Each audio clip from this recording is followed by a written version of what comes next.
Hello guys, welcome back to Royal Construction. दोस्तों, आज का हमारा टॉपिक है व्हाट इज स्टब कॉलम। आप थंबनेल और टाइटल देखकर समझ गए होंगे।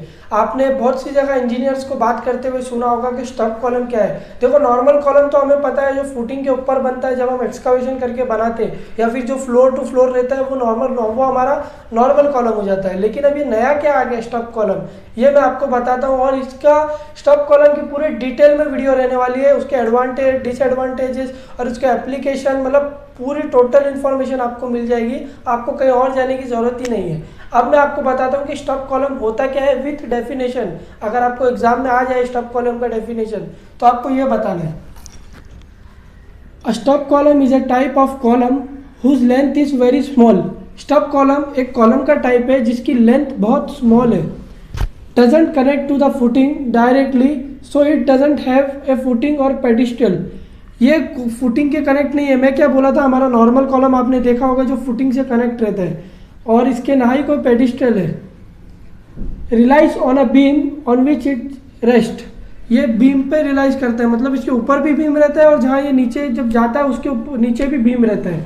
The height of the stub column is very low which is why buckling failure is rarely observed. अब ये जो कॉलम की हाइट है वो स्टब कॉलम की बहुत छोटी रहती है, तो उस वजह से उसमें जो बकलिंग फेलियर है वो रेयरली ऑब्जर्व रहता है। बकलिंग फेलियर यानी हमारे 3 टाइप के फेलियर है, शेयर फेलियर, कंप्रेशन फेलियर और ये बकलिंग फेलियर। बकलिंग फेलियर यानी आप ये फोटो देख के समझ जाओगे, इसको बोलते हैं बकलिंग फेलियर। अब मैं आपको एडवांटेजेस के बारे में बताता हूँ। अभी तो हमने खाली डेफिनेशन देखा स्टब कॉलम का और समझा स्टब कॉलम होता क्या है। अब एडवांटेजेस देखो, जो फर्स्ट वाला वो है हेल्प्स ट्रांसफर लोड। मतलब ये लोड ट्रांसफर करता है बीम से, बीम के थ्रू। बीम मतलब ऊपर बीम नीचे बीम, बीच में स्टब कॉलम बन जाएगा, तो ये लोड ट्रांसफर करने का काम करता है। जो हमारा सेकंड वाला है वो है improve stiffness of a building. अब ये स्टिफनेस क्या है, स्टिफनेस क्या है बीम में। अब समझो मेरे हाथ में ये स्प्रिंग है, इसको मैंने इतना खींचा, ये इतनी बड़ी हो गई, फिर तो ये जो इतना एरिया आया ना इसको हम स्टिफनेस बोलेंगे। ये जो इतना एरिया एक्स्ट्रा आया इसको हम स्टिफनेस बोलेंगे। बाकी आपको मैं इमेजेस से समझा दूंगा। ये क्या है थर्ड वाला हमारा, रिड्यूस डिफ्लेक्शन। डिफ्लेक्शन एक ऐसी चीज़ है, समझो किसी चीज़ को हिट करके उसके बॉडी का चेंज हो जाना, उसको हम डिफ्लेक्शन बोलेंगे। समझ गए। जो हमारा फोर्थ वाला वो है improve the aesthetic of a building. जो बिल्डिंग का लुक रहता है उसमें एक अच्छे, मतलब एस्थेटिक, मतलब जैसे हम बोलते हैं ना क्लास लग रहा है, वो उसी तरह एस्थेटिक एक व्यू है, मतलब अच्छा दिखने को। आसान शब्दों में कि बहुत अच्छा लग रहा है, उसे हम बोलते हैं improve the aesthetic of the building. Building का एक लुक, बिल्डिंग को एक लुक दे देता है। अभी हम डिसएडवांटेजेस की बात करते हैं।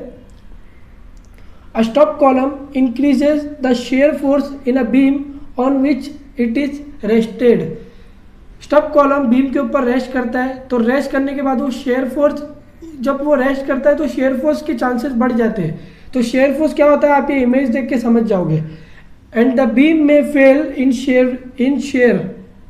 तो ये जो बीम है शेयर फोर्स लगने की वजह से फेल हो सकता है। शेयर फोर्स आपने इमेज देख के समझ गए क्या है। So the beam cross section should be increase. Beam का जो क्रॉस सेक्शन है, मतलब जो उसमें सलिया डाला है, जो जिस तरीके से वो रहेगा तो उसमें इंक्रीज हो जाएगा। हम 12 इंक्रीज कर देंगे या डबल मैश कर देंगे बीम में। विच में be uneconomical in certain circumstances. ये कुछ जगहों पे, कुछ परिस्थितियों पे ये अनइकोनॉमिकल साबित होता है। ये अब हम एप्लीकेशन के बारे में बात करते हैं। Application of stub column. A column is provided to transfer load from a beam to footing in case of strap footing। अब ये स्ट्रैप फुटिंग एक कॉलम रहता है, मैंने आपको बोला ट्रांसफर लोड करता है, तो वो beam to beam load transfer करता है। बीम का लोड प्राइमरी बीम पे ट्रांसफर कर देता है। तो ये in case of strap footing क्या है, ये ज़रूरी नहीं है स्ट्रैप फुटिंग में ही हो, ये हमारा नॉर्मल सिंपल पैड फुटिंग या ट्रेपोसाइडल फुटिंग में भी बिल्डिंग अगर उससे बनती है तो लोग ये यूज़ करते हैं stub column. It increases the stiffness of a building.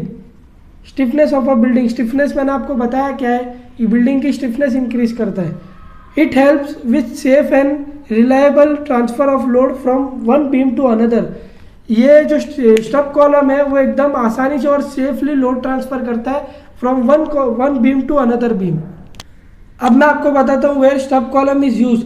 In most of the cases, stub column or floating column is used to support the unsymmetric or discontinuous structural system. ज़्यादातर केसेस में जो stub column और floating column की मेरी पूरी special video आने वाली है। जो स्टब कॉलम है और फ्लोटिंग कॉलम दोनों ही ज़्यादातर केसेस में अनसिमेट्रिक और डिसकंटिन्यू स्ट्रक्चरल सिस्टम को सपोर्ट करते। क्यों सपोर्ट करते? टू क्रिएट पाथ और to transfer load easily on a primary structural system. To create path यानी कोई रास्ता बन जाए लोड ट्रांसफर होने का easily on a primary structural system, यानी कि प्राइमरी बीम पे रास्ता बन जाए लोड ट्रांसफर होने का। तो स्टब कॉलम का काम ये है। जो हमारा सेकंड वाला है वो stub column is used as per the architectural point of view, it is used to increase the aesthetic view of building. अगर स्टब कॉलम अगर आप देखोगे आर्किटेक्चरल के पॉइंट ऑफ व्यू से, तो ये बिल्डिंग का बिल्डिंग को एक अच्छी खूबसूरती देता है, एक एस्थेटिक व्यू दे देता है। जो हमारा थर्ड पॉइंट है, stub column is used when the length of the beam increases. जब बीम की लेंथ बढ़ती है तब स्टब कॉलम यूज होता है। It will be used to support the beam to satisfy the deflection limit provision as per the Indian standard for beam. Stub column क्या करता है? जब बीम की साइज इंक्रीज होती है तब स्टब कॉलम काम आता है, जब स्टब कॉलम यूज करते हैं हम।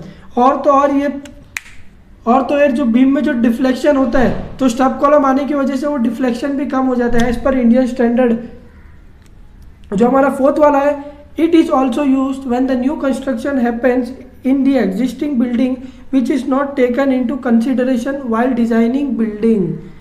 जो हमारा स्टब कॉलम है, अगर हम पुरानी बिल्डिंग के ऊपर स्ट्रक्चर 3 माला और 7 माले की बिल्डिंग है उसको 10 माले की कर रहे हैं, तो उसके लिए ना स्टब कॉलम कंसिडरेशन नहीं किया गया था डिजाइन करते टाइम।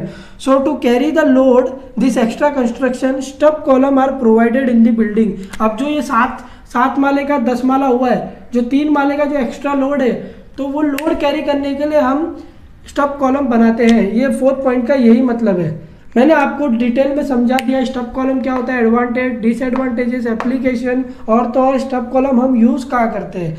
इसी के साथ आज का वीडियो यहीं पर एंड करते हैं। मिलते हैं फिर न्यू वीडियो में न्यू टॉपिक के साथ। जब तक के लिए वीडियो को लाइक कर दो और चैनल को सब्सक्राइब कर दो।